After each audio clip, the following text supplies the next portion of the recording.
Merci beaucoup pour cette invitation et cette introduction. Donc, je suis chercheur à l'INSERM, je suis directrice de recherche et je dirige un laboratoire qui fait de l'informatique médicale et de l'ingénierie des connaissances pour la e-santé. On fait des systèmes d'aide à la décision et c'est vrai que depuis quelques années maintenant, il y a de nouveaux objets qui arrivent. Les objets connectés, il y en a beaucoup et on peut quand même dire que beaucoup d'entre eux quand même sont dédiés au domaine de la santé. Alors je ne sais pas si j'ai un pointeur. Non, j'ai pas de pointeur, mais c'est pas grave. Donc, quand on parle de la santé, c'est vraiment de la santé au sens large. Ça concerne le citoyen, qu'il soit en bonne santé ou en mauvaise santé, plutôt pour des applications de bien-être, de bien vieillir. Et il y a beaucoup de redondance avec ce qu'a dit Alexis dans ce que je dis là, mais c'est le cas. La performance aussi dans le sport. Et puis la prévention, donc je n'insiste pas là-dessus. Alors, j'ai pris comme... je ne peux pas revenir en arrière, c'est pas grave. J'ai pris deux exemples qui sont... Enfin, je n'ai pas d'intérêt particulier sur ces exemples-là, mais ils sont assez récents. L'exemple du briquet connecté qui s'adresse au fumeur qui veut contrôler sa consommation de tabac ou essayer de changer son comportement. Et puis l'exemple d'une cuillère connectée dont le manche permet de détecter, de réguler les tremblements chez des gens qui sont atteints de la maladie de Parkinson au cours des repas. Donc ce sont deux objets qui sont de façon évidente pour le bien-être de la personne dans son quotidien. Par contre, et comme finalement Alexis l'a dit aussi, c'est que ces objets génèrent des données. Et ces données, elles peuvent aussi être très intéressantes pour le professionnel de santé dans le cadre de sa pratique, donc dans le cadre du soin. Alors, pour la prévention, bien sûr, en accompagnement de la personne qui peut avoir une action préventive, mais aussi pour le diagnostic, la thérapeutique. Alors si on prend l'exemple de la cuillère connectée, finalement, ce que mesure cette cuillère, c'est une fréquence et une amplitude de tremblement. Elle est aussi capable de faire la différence entre des tremblements qui sont dus à la maladie et pas. Donc on peut tout à fait imaginer que ce type de données soit intégré à des données sur le patient qui sont collectées par le médecin pour venir confirmer ou infirmer un diagnostic de gravité de la maladie. Alors je dis ça, mais c'est absolument pas le cas aujourd'hui, hein. Ces objets-là ne sont pas utilisés comme ça, c'est juste que les données qui sont générées par ces objets ont une valeur pour la santé. Et aussi pour la recherche. Autre exemple, si on imagine que sur les plateformes que l'on développe, sur lesquelles on collecte des données même agrégées de nombreux utilisateurs d'un briquet connecté, par exemple, eh bien, ça peut être tout à fait intéressant pour des chercheurs qui montent des cohortes, qui mettent ces informations dans des registres, de pouvoir profiler les patients, de pouvoir inclure dans leur cohorte des patients qui ont des particularités plus fines. Aujourd'hui, dans un dossier patient, quand on vous demande si vous êtes fumeur, vous répondez oui, non. Avec ce type d'objet, les informations peuvent être beaucoup plus fines. Encore une fois, ce n'est absolument pas le cas aujourd'hui.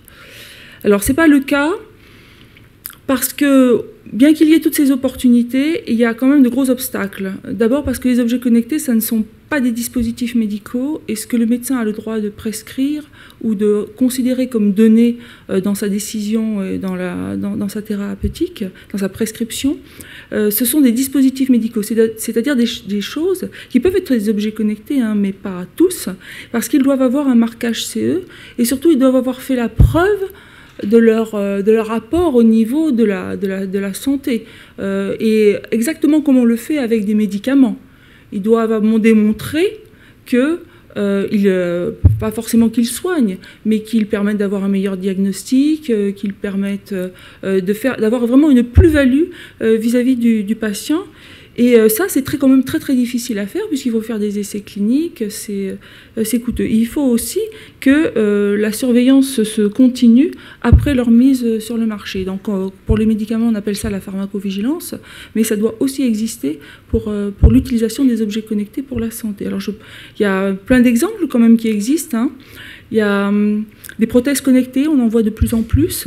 Et puis aussi pour les membres manquants, mais aussi pour les personnes atteintes de surdité, hein, comme on le voit en haut, où l'appareil auditif est connecté à un smartphone, et donc la personne peut comment je pourrais dire ça, mettre en phase son audition avec l'environnement, mettre plus fort, moins fort, etc. Et puis il y a de plus en plus ces vêtements intelligents, mais là encore, ce sont des dispositifs médicaux parce qu'ils ont été testés sur des populations, dans des essais, et on a estimé que leur plus-value. D'un autre côté, on a des objets connectés qui arrivent en masse sur le marché, qui n'ont pas cette qualification, comme bon, j'en ai présenté deux tout à l'heure, il y en a plein d'autres, hein, la brosse à dents connectée, le pilulier connecté. On peut se dire oui, c'est très intéressant d'avoir un objet comme ça connecté aujourd'hui pour observer, enfin pour mesurer l'observance des gens qui prennent des médicaments. En haut, j'en ai mis un que j'ai trouvé très intéressant, qui est vraiment très nouveau. Ce sont des jeunes chercheurs à Washington qui ont mis au point un gant connecté. Alors je vois sur la télévision là-bas quelqu'un qui traduit ce que je dis avec des gestes. Eh bien, cet objet connecté, ce gant connecté, il fait les gestes, il parle avec le langage des souris muets, et il est connecté à une application qui dit ce que la personne est en train de dire. Qui dit donc, évidemment, ça peut être quelque chose qui est très intéressant, par exemple, pour parler normalement au téléphone quand on est sourd-muet, et d'avoir l'application qui renvoie ce qui se dit. Alors là encore, ce sont des objets qui n'ont pas du tout...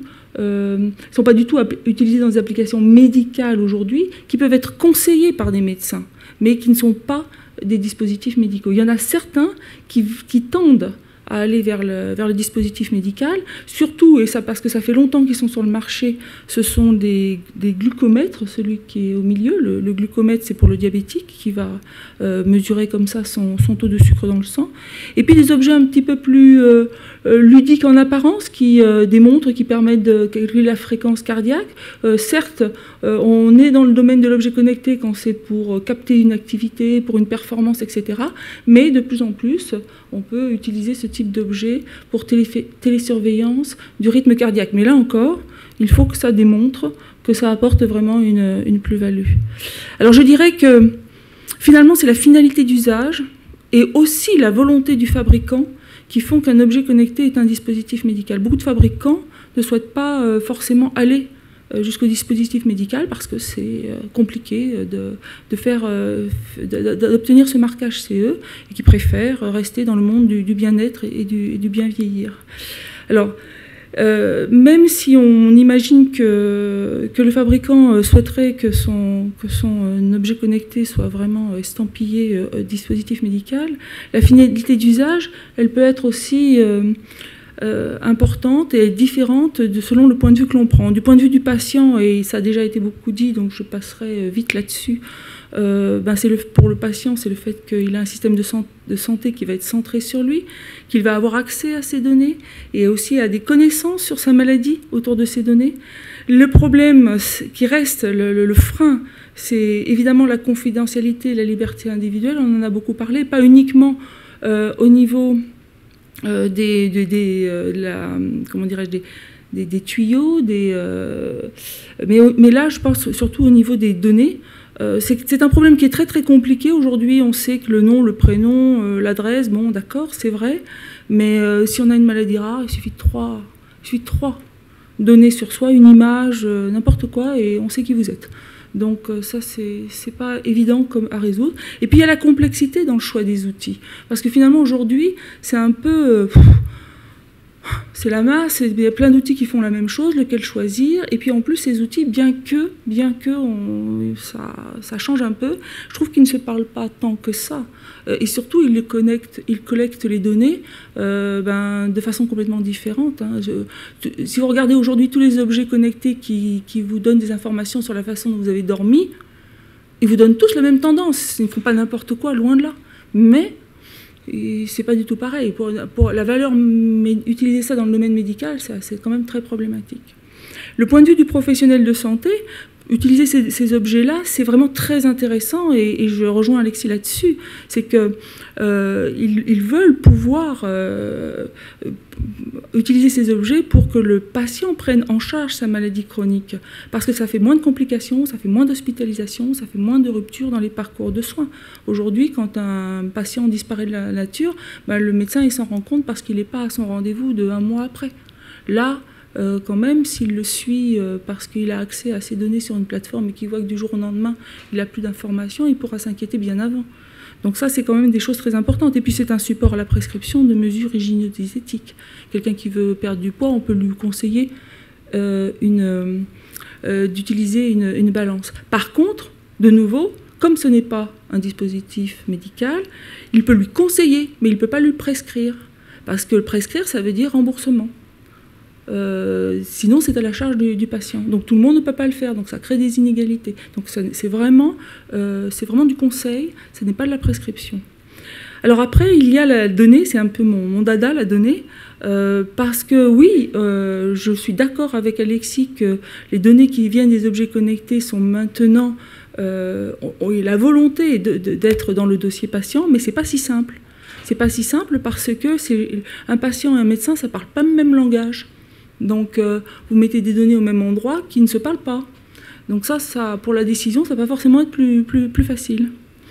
Et puis, il y a la stratégie économique, je n'ai parlé. Et puis, du point de vue du chercheur, je passe vite parce que j'ai déjà dit, pour le chercheur, c'est vraiment pouvoir faire la médecine personnalisée, d'intégrer des profils de patients plus ciblés dans des essais cliniques. Par contre, pour le chercheur aussi, le gros problème, c'est qu'il n'y a pas de standardisation sur ces données-là.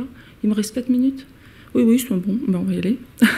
Et donc, il n'y a pas d'interopérabilité. Alors, je vais vite. Qu'est-ce que l'interopérabilité? C'est-à-dire que, finalement, le problème de partager et de réutiliser des données dans un contexte différent de ce pourquoi elles ont été collectées, c'est un problème qui existe depuis une vingtaine d'années. Déjà, entre les registres, les dossiers patients, les cohortes, on a ce problème d'interopérabilité des systèmes d'information parce que les données sont stockées dans des formats différents, dans des vocabulaires différents. Ça va être la même chose qu'on rajoute des données qui viennent des objets connectés ou des données qui viennent des réseaux sociaux. Alors je vais vous introduire une notion qui est peut-être nouvelle pour vous, mais que je pense importante à introduire. Pourquoi on a ce problème de partage et de réutilisation de données, de format? Parce que quand une information est dans une base de données, c'est pour la machine, c'est un chiffre, c'est un nombre, c'est une chaîne de caractères et ça ne veut rien dire. Bon, j'exagère peut-être un peu, mais pensez que ça ne veut rien dire. Ce qui fait que, finalement, quand vous la sortez du contexte pour lequel elle a été collectée, vous ne savez pas la réutiliser. C'est pour ça que, depuis une dizaine d'années, ce que l'on fait, c'est qu'on crée des bases de connaissances un peu particulières qu'on appelle les ontologies et qui permettent d'associer à ces données qu'on met dans des bases de données tout ce que l'on sait sur elles.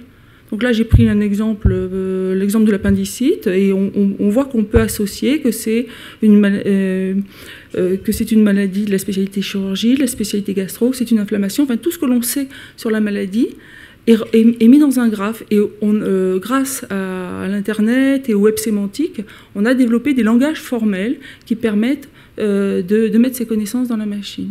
Et là où je voudrais aussi attirer votre attention, c'est que ces connaissances-là ne sont pas des connaissances métiers. C'est-à-dire la connaissance qui vous permet de faire de l'aide à la décision, à savoir, mon patient, il a des douleurs au ventre depuis 3 jours, etc. Alors je vais soupçonner une appendicite. Ça, c'est une règle métier, une connaissance métier. Mais ça ne vous dit pas ce que c'est qu'une appendicite. Ça ne vous dit pas ce que c'est qu'une douleur. Les ontologies vous permettent de faire ça. Donc c'est comme ça qu'on partage les données. Alors pour aller plus vite, je vais passer ce petit exemple et je vais venir sur un projet de télésurveillance qui est probablement un des champs d'application qui se développe très très bien, et ça fait un peu la transition avec la personne qui va me suivre. Donc c'est un projet de télésurveillance en région Val de Loire où on essaye de pouvoir surveiller ces patients une fois qu'ils ont sorti de l'hôpital en les laissant chez eux. Donc on leur offre pour le coup des objets connectés. Les données sont transmises sous Wi-Fi par des box, etc. à des plateformes via le cloud. Donc les données y sont centralisées et ça permet de générer des tableaux de bord. Et ces tableaux de bord, ils vont directement dans un centre de traitement des alarmes pour prévenir le patient lui-même s'il y a une alerte à faire, mais aussi pour inclure ces données dans le dossier patient personnalisé et de prévenir directement, soit par email, soit par téléphone, le cardiologue et le médecin généraliste. Donc ça, ce sont des choses qui sont se mettre en place, mais attention, là encore, ça se met pas en place au quotidien. C'est à l'étude. Il y a une étude qui est montée pour démontrer que c'est quelque chose qui va apporter de la plus-value, et donc après, on verra comment on le finance en termes de prescription médicale, d'application médicale. Et pour finir, je voulais vous faire partager une petite expérience que j'ai eue récemment, il y a 3 semaines, en allant dans la région de Toronto, au Canada, où donc c'est à Waterloo que se monte ce centre d'excellence pour les personnes âgées. Là, l'idée, c'est un village, en fait. C'est écrit en bas à droite, c'est le Schlegel Village, où des personnes âgées peuvent acheter des appartements. Ces appartements sont associés à une partie un institut de recherche en gérontologie. Alors au jour d'aujourd'hui, seule la phase 1, c'est-à-dire la partie recherche existe. Les appartements ne sont pas encore construits, mais on a pu visiter des appartements témoins. Donc c'est des appartements qui sont très connectés. J'exagère, mais vous imaginez que vous rentrez dans cet appartement, on sait si vous avez pris du poids, si votre fréquence cardiaque, voilà. Et donc, c'est très intéressant, et il y a des Américains très riches qui ont acheté des appartements là-dedans. Voilà. Je vous remercie.